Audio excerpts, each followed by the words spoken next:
The inaugural harvest of genetically modified salmon began this week after the pandemic delayed the sale of the first such altered animal to be cleared for human consumption in the United States, company officials said. Several tons of salmon, engineered by biotech company AquaBounty Technologies Inc, will now head to restaurants and away from home dining services, where labeling as genetically engineered is not required, in the Midwest and along the East Coast, company CEO Sylvia Wulf said. Thus far, the only customer to announce it is selling the salmon is Samuels & Sons Seafood, a Philadelphia-based seafood distributor. AquaBounty has raised its faster-growing salmon at an indoor aquaculture farm in Albany, Indiana.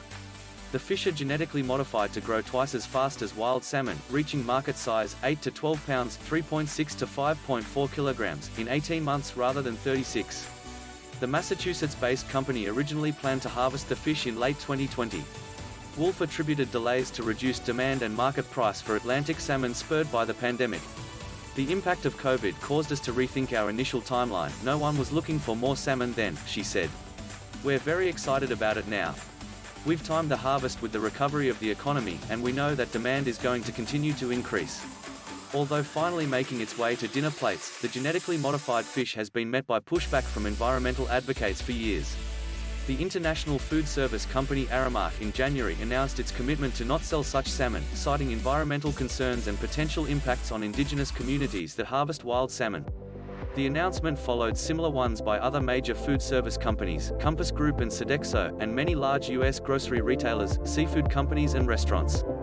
Costco, Kroger, Walmart and Whole Foods maintain that they don't sell genetically modified or cloned salmon and would need to label them as such.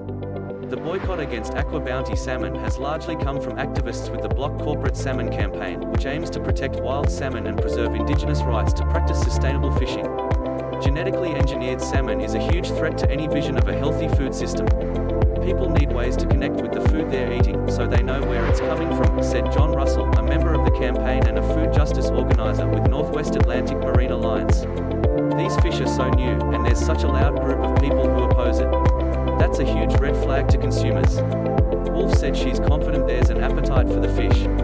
Most of the salmon in this country is imported, and during the pandemic, we couldn't get products into the market, Wulf said.